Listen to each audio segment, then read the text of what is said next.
Bonsoir, voici les titres de ce journal. Remise du rapport de la commission d'enquête parlementaire sur la Corse, les carences de l'État sont soulignées. Présentation en Conseil des ministres du budget de la France 99 avec un objectif l'emploi. M. Jacques Chirac rappelle ses critiques sur la gestion socialiste. Dominique Strauss-Kahn, le ministre de l'économie, est notre invité.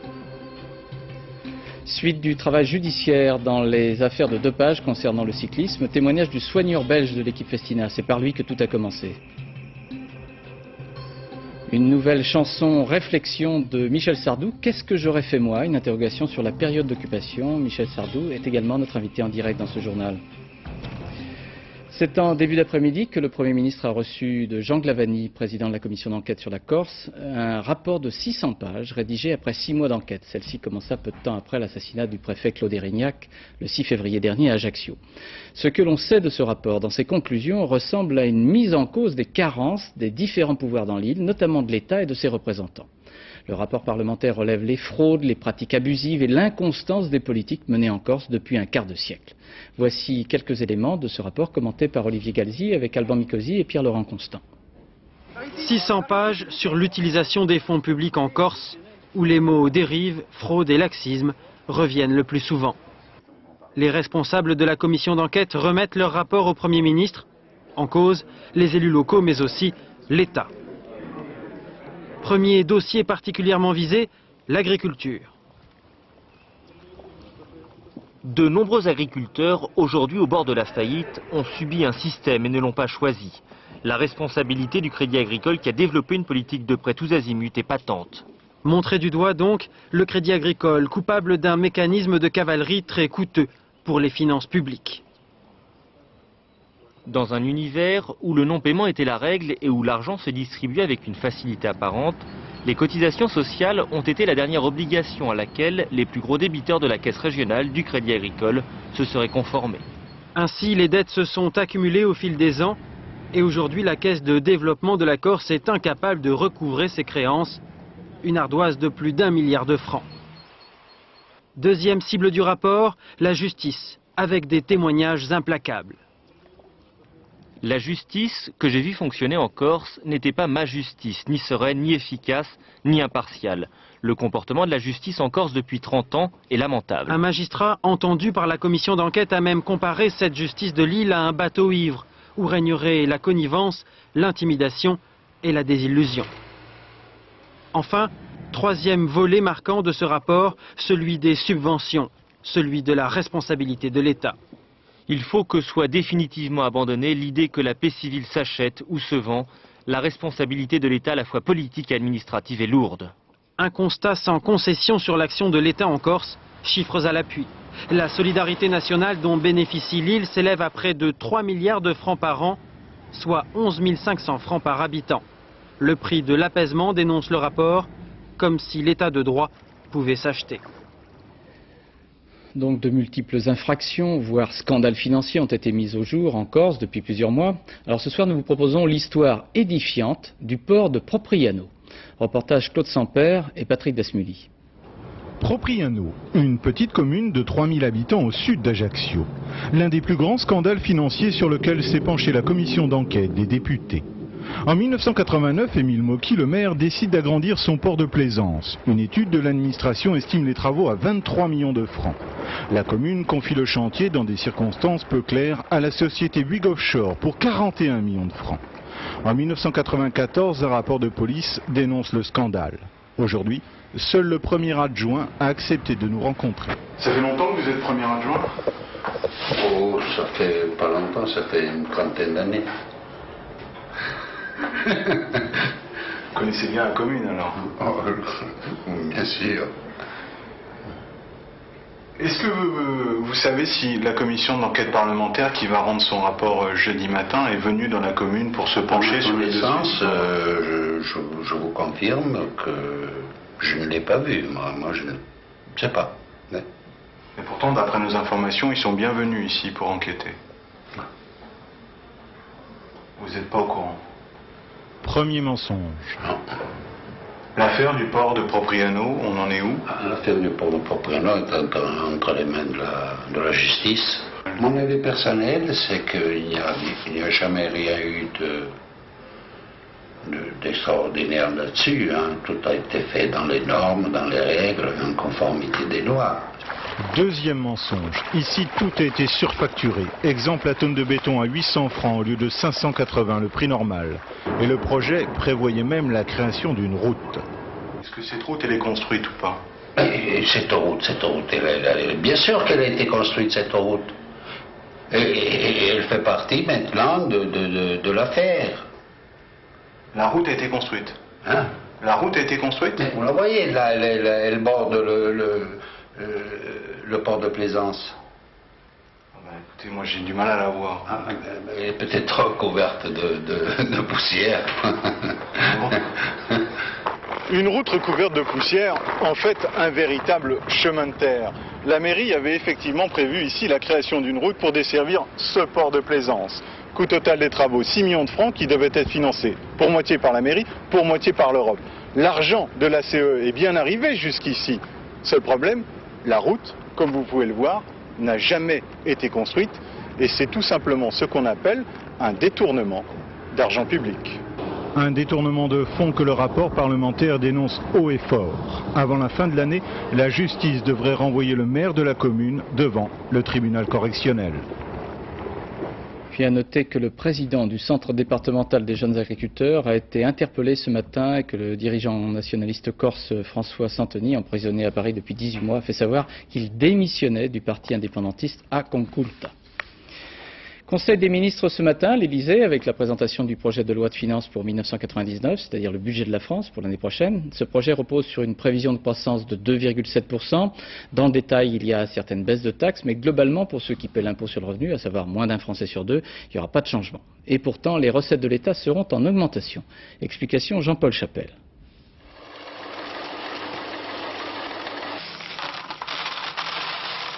Grâce à la croissance, 53 milliards de francs supplémentaires devraient rentrer l'an prochain dans les caisses de l'État. Des fruits récoltés sans effort, répartis dans 3 directions, habituellement inconciliables. D'abord, combler les trous. Le déficit de l'État sera réduit de 21 milliards de francs. Les fameux 3% de déficit public vont tomber à 2,3% l'an prochain. Deuxièmement, la croissance permet à l'État d'augmenter son train de vie, plus 16 milliards de francs, essentiellement des augmentations de salaire négociées par les fonctionnaires. Enfin, grâce au surplus, l'État diminue dans le même temps certaines taxes, 16 milliards de francs en tout. Pas de baisse de l'impôt sur le revenu, les ménages devront se contenter d'une TVA réduite sur l'abonnement EDF-GDF et moins 20% sur les frais de notaire pour ceux qui achètent un logement. La taxe professionnelle sur les salaires sera supprimée en 5 ans, un cadeau aux entreprises présenté comme une aide à l'emploi. Alors devant les ministres, M. Jacques Chirac, le président de la République, a rappelé sa position sur ce que devrait être la politique budgétaire de la France. Il a marqué sa différence. En voici 3 extraits. Nous devons, c'est ma conviction, choisir de réduire résolument les impôts qui pèsent sur les Français et leurs entreprises. Nous devons choisir de réduire les dépenses de l'État. Et puis enfin, dans un autre extrait des propos de M. Jacques Chirac, il nous faut faire le meilleur usage de nos marges de manœuvre. Citation donc de propos tenus par M. Chirac en Conseil des ministres ce matin. Alors Gérard Leclerc, on a l'impression que comme le 14 juillet dernier, dans son intervention télévisée, M. Chirac se pose un peu en chef de l'opposition. Écoutez, en tout cas en marquant clairement sa différence avec le gouvernement, Jacques Chirac vise une triple cohérence. Cohérence avec sa fonction, le président existe, il joue pleinement son rôle en s'exprimant au nom de ce qu'il pense être l'intérêt du pays. Cohérence avec ses convictions. Le chef de l'État lève toute ambiguïté, ce n'est pas son budget, ce ne sont pas ses choix, comme il l'avait déjà exprimé l'an dernier lors du même exercice et plus récemment dans son intervention du 14 juillet. Enfin, cohérence avec l'opposition dont il apparaît un peu plus la référence et l'inspirateur. Il donne le ton et les arguments critiques qui seront repris par tous les leaders, RPR, UDF et démocratie libérale, tout en se gardant, fonction oblige, de s'exprimer dans un registre politicien. Alors du coup, Lionel Jospin ne répondra pas, ni Matignon ni les socialistes ne s'offusquent de cette intervention qu'il qualifie même de banale et sans surprise. Même courtoise, la cohabitation a réuni deux forces politiques opposées, d'où ce marquage au plus près entre le président et le Premier ministre qui rappelle celui qu'avait exercé de 1986 à 1988 François Mitterrand sur Jacques Chirac avant que l'élection présidentielle ne départage les deux hommes. Oui, on verra tout à l'heure la réaction de M. Strauss-Kahn. Déjà, à droite, en tout cas, M. Jean-Louis Debré a ironisé sur le talent de magicien de M. Strauss-Kahn. Alain Madelin a parlé d'un budget en trompe-l'œil, M. de Charette parle d'imprudence et François Daubert d'occasion manquée. Quant à la CGT, son secrétaire général Louis Voynet estime que les grands gagnants de ce budget sont les entreprises. Et puis le CNPF, par la voix de M. Kessler, a affirmé qu'il faut traiter le problème des charges et ensuite nous aurons l'emploi. Trois autres commentaires politiques à suivre, assemblés par Véronique Saint-Olive. C'est un projet de budget qui ne prépare pas l'avenir. On augmente fortement les dépenses publiques. On ne propose pas de baisse d'impôts. On parie sur des recettes de la croissance, alors que la croissance aujourd'hui est menacée par ce qui se passe en Russie et par ce qui se passe en Asie. On nous refait en fait la même chose qu'à l'époque du gouvernement Rocard. On dépense avant que l'argent ne soit rentré dans les caisses et demain, nous le payerons par des chômeurs de plus. Ce que je reproche à la politique du gouvernement, non seulement c'est de ne pas avoir prévu ce retournement de croissance, mais d'avoir par avance gaspillé les recettes de la croissance en dépenses nouvelles. Quand les recettes fiscales supplémentaires ne seront plus là, les dépenses resteront. Je note que les objectifs sont positifs. Ce qui a été énoncé, c'est d'asseoir la croissance sur la relance de la consommation et l'investissement dans les entreprises. Cela dit, je crains pour ma part que les moyens pour atteindre ces objectifs soient un tantinet modestes. Je trouve que ce qui est évoqué par exemple sur la TVA tient davantage du symbole que vraiment de la capacité à relancer le pouvoir d'achat. Dominique Strauss-Kahn, bonsoir. Bonsoir. Votre réaction au propos de Jacques Chirac, vous avez eu l'impression de vous faire réprimander? Non, ce n'est pas le rôle du président de la République de réprimander le gouvernement. Le président de la République dit qu'il faut baisser les impôts, on est tous d'accord, qu'il faut essayer de réduire les déficits, on est tous d'accord, d'ailleurs nous le faisons. Les gouvernements qui nous ont précédés, dont ils se sentaient plus proches, l'ont pas toujours fait.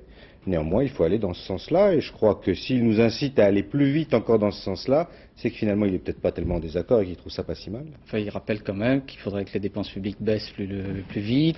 Oui, mais honnêtement, c'est facile de dire ça quand on n'a pas les manettes. Mais quand des gouvernements qui étaient proches de lui étaient au pouvoir, les dépenses publiques ne baissaient pas. Pourquoi est-ce que les dépenses publiques ne baissent pas? Parce qu'il y a des choses à financer. A été votée en 98 une loi contre l'exclusion. Ça entraîne des dépenses. L'année 99, il faut les mettre en œuvre, ces dépenses. Si le pays ne veut pas qu'il y ait des exclus, et s'il veut mettre en œuvre des solutions pour leur venir en aide, il faut bien les payer. À l'arrivée, les dépenses publiques augmentent très peu, et elles augmentent très peu, ce qui permet justement la baisse du déficit, ça a été rappelé dans votre reportage, et la baisse des impôts. Et là, je veux insister une seconde là-dessus quand même, parce que c'est pas si souvent que les impôts baissent. Mais attendez, pour le commun des mortels, ces impôts vont pas baisser. Mais si. Vous payez pas la TVA, vous? La TVA, elle va baisser où? Elle va baisser. Sur des choses plutôt marginales. Attendez, il y a 5 milliards de baisse de TVA. 5 milliards de francs. C'est trois fois rien par rapport. Combien rapporte la TVA, monsieur le ministre? 600 milliards en tout. Bah alors, vous vous rendez compte? Mais attendez, rien. Mais il y a 16 milliards de baisse des impôts, dont 5 milliards sur la TVA. Et comme l'année dernière, il y a eu aussi des opérations TVA, au total, on n'arrive pas loin de 10 milliards. Bien sûr, par rapport à l'ensemble de la TVA, vous avez raison, et on préférerait tous un monde dans lequel on paye moins d'impôts. Si j'ai bien souvenir, quand vous étiez en campagne électorale, vous parliez de la TVA comme l'impôt le plus injuste. Non, c'est la taxe d'habitation, mais c'est un impôt injuste. Oui, alors, bon, également injuste. Et alors, vous n'arrivez pas à aller plus loin dans la baisse de la TVA, réellement, pour les produits de consommation courante, par exemple? Les produits de consommation courante sont taxés à 5,5. Si on décide de les taxer à 5%, ça coûte aussi à peu près 4-5 milliards. Le problème, c'est qu'on sait très bien ce qui se passe. Le prix chez le marchand ne baisse pas et les différents intermédiaires commerciaux absorbent le demi-pourcent. Un demi-pourcent de baisse, vous le verriez, vous? si on veut que la baisse de la TVA aille vraiment dans la poche du consommateur, il faut le faire surtout sur des produits qu'on contrôle. L'abonnement d'EDF, ça on sait, il va effectivement baisser. Mais ça va faire 130 francs par an. Ça va faire 5 milliards de francs pour les Français. Mais 130 francs par an pour un ménage. Et d'ailleurs, tout à l'heure, M. François Hollande, premier secrétaire du PS, dit qu'il faudra peut-être faire un effort en plus pour les ménages. Vous êtes ouvert à une négociation pour aller encore plus loin? La vie ne s'arrête pas maintenant, il faut aller plus loin, il faut continuer à essayer de baisser la TVA. Mais il ne faut pas croire que n'importe quelle baisse de la TVA va obligatoirement dans la poche des consommateurs. Quant à l'autre partie de baisse d'impôts, sur la taxe professionnelle, elle va être à l'origine de beaucoup d'emplois, et c'est quand même la préoccupation principale des Français. En même temps, vous reniez un peu puisque vous relevez les cotisations. Non, au total, il y aura 7 milliards de baisse de la taxe professionnelle. Alors, vous avez entendu M. Balladur dimanche dernier, vous vous souvenez des propos de ce qu'on disait à propos de M. Rocard? On disait, il ne profite pas de la croissance, il ne va pas assez loin. Et M. Delors, récemment, tensait un peu le gouvernement en disant, allez plus loin, allez plus vite. Moi, j'aime tous ceux qui me disent d'aller plus loin, parce que ça veut dire qu'on va dans le bon sens, mais qu'il faut y aller le plus vite possible. Et on essaie de le faire. Honnêtement, une année de croissance comme on l'a eu, la France a bien travaillé en 98, on aura plus de croissance que ce qui était prévu. J'entendais tout à l'heure M. Madeleine faire la leçon, mais au début de cette année, il disait vous n'aurez jamais la croissance. En fait, on l'a, on aura même peut-être plus à la fin de l'année que ce qui était prévu. On va créer 300 000 emplois, 300 000 l'année prochaine.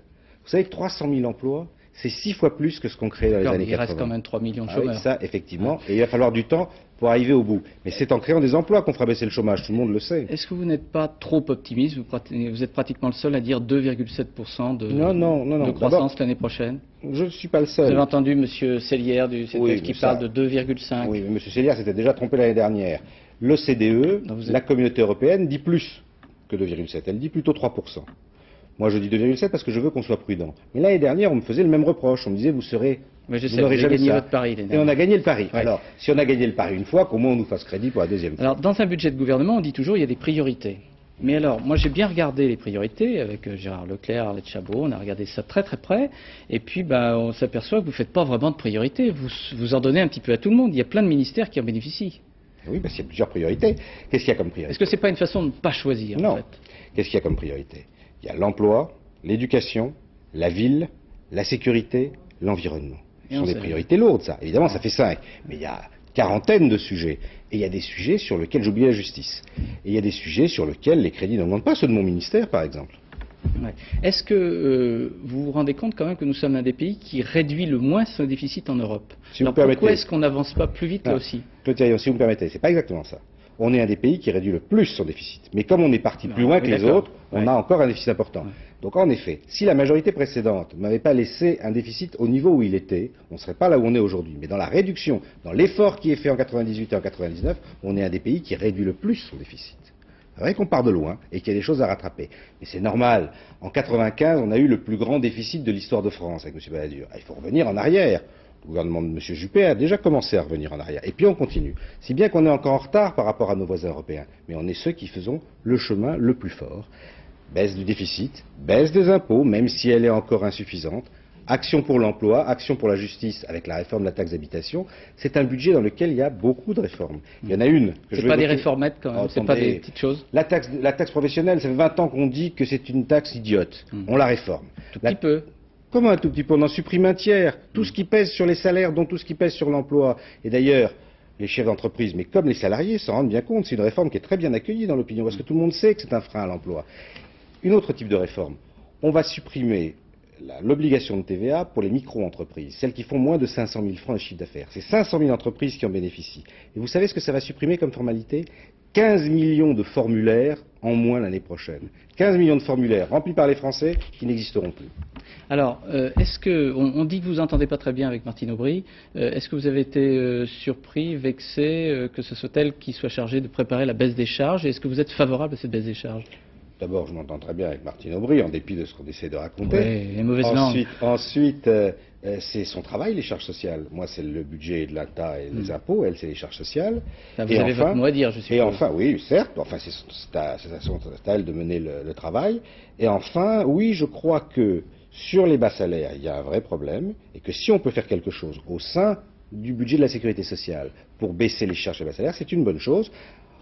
On sait bien qu'une des difficultés aujourd'hui du chômage, ce sont ceux qui sont peu qualifiés, et c'est ceux-là qu'il faut essayer d'aider en priorité. Ça, c'est une forme de révision pour les socialistes, non, qui avaient fait la sourde oreille à la baisse Oui, des enfin, charges. c'est une révision. Non, s'il s'agit de dire qu'il faut baisser les charges en général, que le coût du travail en France est en général trop élevé, ça n'est pas vrai. On est au niveau européen, à la moyenne. Mais si on parle spécifiquement des bas salaires, là, il y a un effort à faire, et ça fait très longtemps qu'on est d'accord avec ça.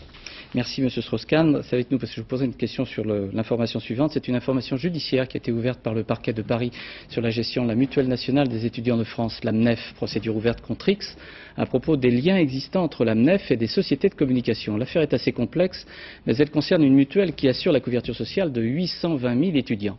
Et dans le rapport de la Cour des comptes, beaucoup d'infractions ont été relevées, certaines mettant en cause des responsables socialistes. Enquête Olivier Caroff, Pierre Moscovici. Vous n'avez pas d'argent au moment des consultations. Pour plus de 800 000 étudiants, la MNEF, c'est d'abord ceci, des prospectus et un stand dans le hall de la fac, synonyme d'inscription à la sécurité sociale. Mais cette mutuelle étudiante intrigue de plus en plus les pouvoirs publics. Ce matin, le parquet de Paris a ouvert une information judiciaire pour faux, usage de faux, abus de confiance et prise illégale d'intérêt. 2 juges d'instruction vont ainsi s'intéresser au marché de communication passé entre la MNEF et plusieurs sociétés amies. Selon la Cour des comptes qui a donné l'alerte, elles auraient bénéficié d'un quasi-monopole et facturé leurs prestations au prix fort. Parmi elles, Policité, une entreprise bien connue de certains responsables socialistes. Elle s'est entre autres occupée de la campagne pour les municipales de Dominique Strauss-Kahn. C'était en 1995. Bien. Parallèlement à cette instruction, la brigade financière va explorer la myriade de filiales créées par la MNEF. Au cœur du système, le directeur général de la mutuelle, Olivier Spytakis. On le retrouve dans de nombreuses filiales et sociétés privées dont certaines ont déjà fait l'objet d'observations de l'administration. C'est le cas par exemple de la MUL, une mutuelle récemment contrôlée par l'Inspection générale des affaires sociales. Dans son rapport, l'IGAS s'étonne entre autres de la présence au conseil d'administration du président d'SOS Racisme, Fodé Silla, une présence rémunérée 5 000 francs par mois pour une tâche mal définie. Conclusion des inspecteurs de l'IGAS. Ces éléments jettent un doute sérieux sur l'utilisation des cotisations versées par les adhérents. Olivier Spytakis se dit ce soir surpris de l'ouverture d'une telle information judiciaire. Selon lui, l'enquête sur la MNEF et ses filiales ne remet pas en cause la bonne gestion du régime de protection sociale des étudiants. Monsieur Strauss-Kahn, vous vous sentez concerné puisque votre nom a été cité? Moi, j'ai effectivement utilisé les services de cette agence de publicité. Je ne peux pas en dire plus. Maintenant, est-ce qu'ils avaient le monopole ou pas des actions de communication de la MNEF? Je n'en sais rien. Pour moi, ils ont fait un bon travail. Et il y a d'autres noms de dirigeants socialistes qui sont cités. Vous êtes au courant? Tout le monde... Écoutez, on lit la presse, on voit qu'il y a un sujet. Je pense que s'il y a des questions que la justice doit traiter, elle les traitera. Il est hors de question qu'un régime étudiant ne fonctionne pas normalement, qu'il perçoive des cotisations, verse des prestations, et s'il y a eu des irrégularités de fait, la justice le dira. Merci beaucoup. Je voudrais juste ajouter que le budget de l'audiovisuel public sera en hausse et que pour les téléspectateurs, il y aura une petite augmentation de la redevance à 744 francs. Merci. À Poitiers, pendant 2 jours se sont tenues les journées parlementaires de démocratie libérale, dont le président est M. Alain Madelin. Nicolas Sarkozy, le secrétaire général du RPR, était présent et ensemble, ils ont réaffirmé leur volonté d'une opposition unie et d'une liste commune aux élections européennes de l'année prochaine. Les syndicats et les patrons de l'artisanat du bâtiment, qui représentent près de 500 000 salariés, devraient signer un protocole d'accord sur les 35 heures. À noter que les patrons des grandes entreprises bâtiments, eux, seront absents de cet accord. Le mouvement de protestation des radiologues privés contre la baisse de leurs tarifs imposée par la ministre Mme Aubry à la suite de dérapages budgétaires, ce mouvement se concrétise dans différentes régions. Dans les départements de la Côte d'Or, de la Moselle et de la Vienne, mais aussi en Charente-Maritime, des radiologues ont décidé de fermer leur cabinet. Ils contestent les reproches de dépassement du nombre d'actes effectués. Reportage à La Rochelle, François Privat, Philippe Ritten. À La Rochelle, les médecins radiologues libéraux sont en grève. Ce cabinet de radiologie est fermé depuis 3 jours. Dans les couloirs, chacun exprime sa colère. Ici, on parle d'un bond de 15 ans en arrière et on refuse la baisse de 13,5% imposée par le gouvernement sur tous les actes de radiologie, au point d'acheter une page de publicité dans un quotidien régional. On ramène l'entreprise à une gestion de 1984, mais avec des frais de 1998. Donc moi, je ne connais pas entreprise, qui est capable de gérer une entreprise de cette façon-là, une entreprise qui a 17 salariés, une entreprise qui a des investissements en cours, qui doit investir dans une nouvelle clinique, je ne sais pas faire. Pour ces médecins, véritables chefs d'entreprise, le remplacement régulier d'un matériel en constante évolution reste le principal investissement.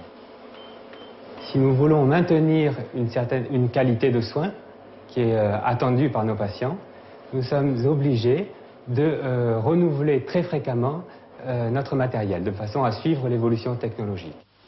La Caisse primaire d'assurance maladie justifie cette mesure par un constat, l'augmentation depuis 2 ans des actes de radiologie. Nous avons constaté une augmentation de plus de 9%, tant en montant qu'en volume. Et ça, comment vous l'expliquez? Mais justement, on ne l'explique pas. On se pose des questions et c'est certain qu'il y a une augmentation inhabituelle, une augmentation qui nous pose problème. 9%, c'est pourtant l'augmentation de l'activité d'un centre de radiologie du secteur public, comme celui de l'hôpital de La Rochelle. Un centre qui voit le nombre de ses consultations doubler depuis le début de la grève des radiologues privés.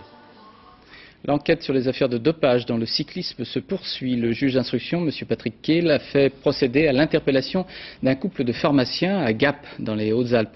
Ils sont soupçonnés d'avoir délivré des produits dopants. Et peut-être à M. Willy Voet, le masseur de l'équipe cycliste Festina, qui fut interpellé le 8 juillet dernier à la frontière franco-belge alors qu'il transportait des produits dopants.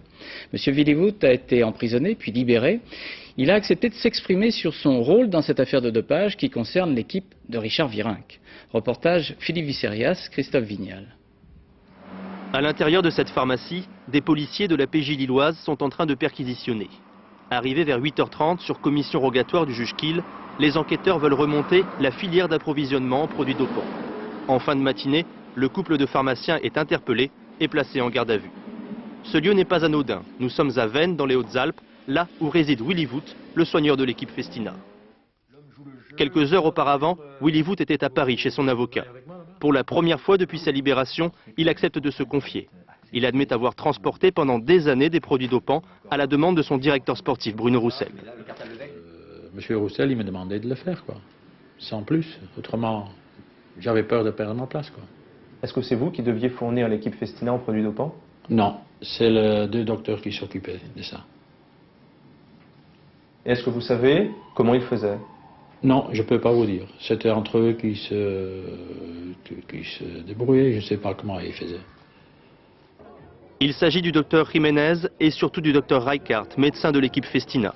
Ce dernier est toujours incarcéré et nie toute responsabilité dans l'organisation du dopage, des propos que dément Willy Voet. Ça passait toujours par le docteur, hein. Même s'il n'était pas là, c'est lui qui m'a appelé le soir à l'hôtel. Et il me disait qu'est-ce qu'on devait faire. Alors moi je portais dans la chambre et le coureur il s'est débrouillé, quoi. Le docteur donnait ses instructions. Voilà. Aujourd'hui, Willy Voet a l'impression d'être lâché par les siens et surtout par Richard Virenque, dont il était le masseur personnel. Le coureur nie toujours s'être dopé et il prétend qu'il n'était pas au courant des activités illicites de son masseur. Est-ce qu'au sein de l'équipe Festina, c'était possible que les coureurs soient dopés à leur insu, comme le prétend Richard Virenque peut-être? Non. Non, non. Willy Voet n'ira pas plus loin, mais son avocat nous montre des carnets sur lesquels le soigneur aurait inscrit, jour après jour, pendant des années, tous les produits dopants pris par les coureurs de Festina. Monsieur Voet s'est soigneusement abstenu pour l'instant de révéler le niveau de dopage auquel Monsieur Virenque se livrait. J'ai bien dit pour l'instant. Pas de réaction de la part de Richard Virenque. Cet après-midi, sur le Tour d'Espagne, le leader de l'équipe Festina n'était visiblement pas au courant de ces derniers développements. Est-ce que vous avez entendu les dernières déclarations de Willy Voet? Dans l'affaire Festina, le grand déballage est loin d'être terminé. Un autre coureur cycliste français, Philippe Gaumont, de l'équipe Cofidis, qui participait au Tour d'Espagne, s'est retiré aujourd'hui de cette compétition. Il avait été contrôlé positif à la nandrolone au mois de mai dernier. Mais il y a controverse sur le taux de nandrolone, au-delà duquel on est considéré comme dopé. Reportage Nathanaël de Rinxin, Jacques Garniche. Dans la précipitation de l'arrivée au sprint cet après-midi à Murcie, Philippe Gaumont, le coureur de l'équipe Cofidis, emporté par son élan, a terminé sa course au pied de sa caravane. À ce moment, il n'est pas encore question d'abandon. 4e au classement général, Gaumont a été contrôlé positif il y a 5 mois. Selon Le Monde, à l'origine de cette révélation, le Français aurait été alerté samedi de sa positivité par les instances sportives. Les responsables de l'équipe Cofidis, eux, n'y étaient au courant de quoi que ce soit. Faux, complètement faux, il a rien du tout. Il a rien. Discuté un petit peu avec lui de ça? On en parle, bien évidemment qu'on en parle, mais bon, là on n'a aucune information là-dessus. Même lui, il a aucune information. Déjà condamné à 6 mois de suspension pour dopage en 96, Philippe Gaumont risque 5 années de suspension en cas de récidive. Je n'ai pas reçu de lettre à la maison, donc à partir du moment où on ne reçoit pas de lettre à la maison, on n'est pas pris positif et Daniel Ball a bien certifié qu'il n'y avait pas cas de dopage. Le Français aurait un taux de nandrolone naturellement trop élevé, selon lui, ce serait la seule explication. Si jamais j'avais bricolé, comme on peut dire, eh ben, je me cacherais dans le camping-car et je n'en ai pas parlé, mais là je peux avoir la tête haute et regarder tout le monde en face et dire que j'ai pas touché à ce produit-là. Les dirigeants de l'équipe Cofidis n'ont pas laissé le temps à Philippe Gaumont de s'expliquer. Ce soir, ils lui ont demandé de se retirer du Tour d'Espagne. C'est dans l'Orne, dans un petit village nommé Sainte-Honorine-la-Guillaume, que la police a procédé à l'arrestation de Hans-Joachim Klein, un homme de 51 ans, soupçonné d'avoir été l'un des complices du terroriste Carlos. Hans-Joachim Klein aurait participé notamment à la prise d'otage des ministres de l'OPEP à Vienne, c'était en 1975. Mais depuis, il s'était tenu à l'écart depuis 25 ans et il vivait de temps en temps en France, dans l'Orne, et puis il y résidait même dans ce petit village depuis 5 ans. Reportage Michel Fine, Valérie Fourniou, Jean-Paul Miotto. Non mais franchement, pour moi c'était un type sympa. Il n'y avait rien. Pour les gens du village, il s'appelait Dirk, il était journaliste. Il nous avait dit qu'il s'était retiré ici, parce qu'avec les appareils qu'il avait, maintenant il pouvait travailler à distance, entre la France et l'Allemagne. Parce qu'il travaillait pour lui, il travaillait pour un journal d'Allemagne. Hans-Joachim Klein avait choisi il y a 5 ans de s'installer dans ce village de l'Orne. En fait, il se cachait en France depuis 20 ans. En 1995, le visage dissimulé derrière une fausse barbe, il s'était confié à des journalistes. Comment tu vis aujourd'hui? Je survis. C'est déjà pas si mal. Je dois me cacher de la police, me cacher de beaucoup d'autres gens. De qui? De mes anciens soi-disant amis. Lorsqu'il évoque ses anciens amis, Klein pense d'abord à Carlos. En 1975, à Vienne, il organise avec lui la prise d'otage des ministres de l'OPEP. 3 otages sont tués, Klein est grièvement blessé au ventre. Le commando demande qu'un avion soit mis à sa disposition et s'échappe avec les otages. En 1994, Carlos est arrêté au Soudan. La police judiciaire allemande, elle, ne cessera jamais de surveiller l'entourage de Hans-Joachim Klein. Vendredi dernier, elle a transmis à la police française le renseignement qui lui a permis d'arrêter, 23 ans après la prise d'otage, l'ancien lieutenant de Carlos. Il y a quelques heures, à Washington, le président américain Bill Clinton, lors d'une rencontre organisée à la Maison-Blanche avec des dirigeants du Parti démocrate, son parti, a renouvelé ses excuses et ses demandes de pardon à la suite de l'affaire Monica Lewinsky. Monsieur Clinton craint que certains élus démocrates l'abandonnent. Commentaire à Washington de Philippe Gassot. Pour Bill Clinton, les semaines qui s'annoncent seront difficiles, voire décisives. Le temps se couvre pour la première fois, le président est hué et les banderoles d'émission fleurissent. Les responsables démocrates, qui ont tendance à se défausser en ce moment, ont été invités ce matin à la Maison-Blanche autour du président. Un seul mot d'ordre, rester silencieux, au moins jusqu'à la publication du rapport Kenneth Starr. Les démocrates tentent de resserrer les rangs. Nous avons eu une entrevue avec le président ce matin. Ce que nous avons vu, c'est un père, un mari, le chef de notre pays qui regrette. Il est vraiment désolé de ce qu'il a fait. La réunion n'aura fait oublier cependant à personne les déclarations de ces derniers jours dans les rangs démocrates. Elles font penser au début de la curée. Il s'agit pour certains notables de ne pas couler lors des élections de novembre prochain avec le président. En ayant ce type de relation, le président a commis une erreur. Objectivement, sa crédibilité est sévèrement diminuée. Ce n'est pas seulement une question de conduite inappropriée. Sa conduite n'est pas seulement inappropriée, elle est immorale. Tous ces témoignages proviennent de démocrates qui tiennent à se démarquer du président. Au Congrès, autour du speaker, on attend le rapport de Kenneth Starr, le président aussi, Le document ne devrait omettre aucun détail. Une chanson événement proposée par Michel Sardou, une chanson intitulée « Qu'est-ce que j'aurais fait moi ?» référence à l'attitude que nous aurions eue les uns les autres si nous avions vécu pendant la dernière guerre. Michel Sardou, bonsoir. La continuité du chanteur engagé, c'est ça? Non, pas vraiment. C'est pas... Je dirais que c'est pas c'est une question qu'on s'est posée, Jean-Loup Dabadi et moi, puisqu'il a collaboré au texte avec moi, et on s'est dit finalement, 50 ans de paix, c'est la première fois dans l'histoire de France qu'on a ça. Donc on n'est pas habitué aux ténèbres qu'ont connues nos pères et nos grands-pères. Et qu'est-ce qu'on aurait été, nous, avec une information truquée ou très peu d'informations? Quel choix on aurait fait? Quel courage on aurait eu? C'est pas une chanson sur le passé, j'ai pas voulu une chanson sur ce qui a été fait pendant l'occupation, parce qu'une chanson c'est 32 lignes, donc on peut dire beaucoup de choses en 32 lignes, mais pas raconter une époque. J'allais dire c'est presque une réflexion chantée. On va voilà, voir un extrait de cette chanson et puis quelques commentaires de Bruno Roger-Petit qui vous avait suivi notamment dans vos oui, je suis étonné de le voir sans caméra derrière moi. Vous l'avez proposé aux téléspectateurs de France 2 sur vous. Sardou tenait jusque-là enfoui au plus profond de ses tiroirs. Thèmes abordés, résistance et collaboration. Question, qu'est-ce qu'il aurait fait, lui? Pour ceux qui sont nés aujourd'hui, choisir le bon côté, c'est sûr. Beaucoup voulaient sauver leur vie, beaucoup s'inclinaient par nature. Quelle sorte d'homme aurais-je été? Celui du rail et du Vercors, ou bien ce gamin abusé, jouant à la guerre, jouant à la mort? Il y a quelques mois, pour cause de procès Papon, parce que Sardou est Sardou, genre avec ma grande gueule, je mets les pieds dans le plat, le chanteur et ses proches avaient renoncé à interpréter ça, trop dangereux.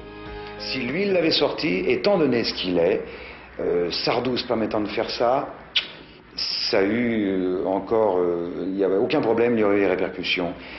Sardou prend la défense de... On s'est donné beaucoup de mal, Jean-Loup et moi, justement, pour être le plus droit possible, le moins ambigu possible, qu'il n'y ait pas Mais il y aura toujours un con pour vous dire ah, la chanson sur les collabos, c'est sûr. Je pense à tous les humiliés par cette étoile qu'ils ont portée, parce que ça s'est passé chez moi. Je pense à ceux qui ne sont plus là. Notre avenir a un passé, la mémoire n'est pas dépassée, mais le pardon ne suffit pas, mon Dieu. Qu'est-ce que j'aurais fait, moi? Michel Sardou prend encore une fois le risque de déplaire. Il y a ceux qui aimeront, et il y aura les autres, comme d'habitude.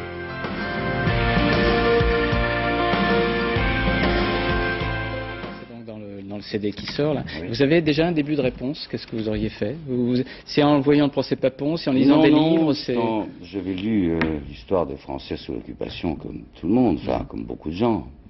J'ai lu, je suis un passionné d'histoire, donc j'ai lu cette période.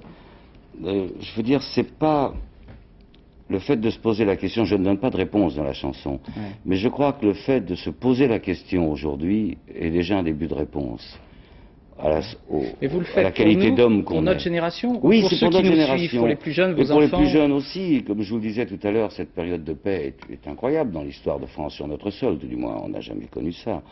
Mais la guerre est partout, la guerre est dans le monde entier. On regarde vos journaux et on lit les journaux, on regarde vos journaux télévisés, la guerre est partout. Rien n'indique, rien ne peut nous garantir qu'un affrontement sérieux quelque part ne dégénère en une guerre totale, en une guerre absolue, comme aurait dit Alain Decaux. Et à ce moment-là, qu'est-ce qu'on sera? Quelle sorte d'homme vous serez, vous, moi, et les plus jeunes? Est-ce que vous pensez qu'on a raison de faire certains procès, ou est-ce qu'il faudrait oublier, gommer? Ne mélangeons pas tout. Faire les procès, il faut les faire. Ces hommes ont commis des crimes impardonnables. Et je dis dans la chanson, le pardon ne suffit pas. Il faut absolument les condamner, parce que je n'absous rien et je ne juge rien dans la chanson. Je vous rappelle, c'est un homme de ma génération qui n'y était pour rien. Il n'était pas mêlé à cela. Il faut faire des procès, ne serait-ce que pour se souvenir, pour savoir que ça s'est passé, que des hommes apparemment sains de corps et d'esprit, normaux, ont mis en bas d'un papier, oui, envoyez-moi tant de personnes dans un camp de concentration quelque part, où ils savaient très bien que la mort les attendait. Ça, il faut absolument faire les procès. Mais ça, c'est une chose, c'est les historiens, c'est les juges, c'est la justice. Moi, je suis un artiste. Bon, et je réagis en artiste et je me pose la question d'homme, un homme artiste qui se dit, et moi, bon, artiste pendant la guerre, qu'est-ce que j'aurais fait? Quelle aurait été vraiment mon attitude? J'ai pas de réponse, mais je me pose la question, c'est déjà un signe. Déjà un signe, oui. Oui, c'est une partie de la réponse. Mais, Michel Sardou, pourquoi est-ce que de temps en temps, comme ça, vous avez envie de dire des choses fortes, dures, difficiles quelquefois, par rapport à des séries de chansons qui sont plus populaires, plus dansantes, plus joyeuses et tout? Qu'est-ce qui fait que de temps en temps, Sardou se dit, tiens, là, je vais vraiment enfoncer un coin? Ben parce que j'ai envie de, comme ils disent ma grande gueule. Mais c'est pas seulement ma grande gueule, c'est que de temps en temps, je crois que la chanson peut être autre chose qu'un divertissement, tout en restant un divertissement d'ailleurs, et puis dire peut-être quelque chose qui nous aidera à réfléchir ou à faire penser, comme une pièce comique ou comme un très bon film. On peut très bien sortir d'un film et se dire, tiens, je n'avais pas pensé à ça. Ou peut-être. Merci Michel Sardou d'être venu nous présenter cette chanson. Je voudrais dire qu'on vous retrouve chez Michel Drucker dans Tapis Rouge, la première de Tapis Rouge, c'est samedi prochain à 20h50 sur France 2. C'est là où on est allé vous surprendre. Merci beaucoup. Je vous rappelle à la fin de ce journal quelques-unes des principales informations que nous avons développées. La mise en cause du rôle de l'État dans le rapport parlementaire sur la Corse, présenté par M. Glavany. Le budget pour l'emploi selon le gouvernement, mais Jacques Chirac a marqué sa différence. Le soigneur belge de Festina, l'équipe cycliste, qui dévoile les pratiques de dopage de son équipe. Richard Virenque pourrait être mis en cause. Voilà pour l'information. Dans un instant, la suite avec la météo d'Isabelle Martinez. Ça sera perturbé et frais demain. À 21h, le choix d'une mère, un téléfilm avec Isabelle Otero. À 0h35, dernier journal de Bruno Roger Petit. Ça sera juste après Jean-Luc Delarue. Et puis demain à 7h50, Françoise Laborde, pour les 4 vérités, recevra Christian Paul, le député PS de la Nièvre. À 13h, demain, Carole Gessler, Rachid Arabe. À demain 20h. Bonsoir. Merci.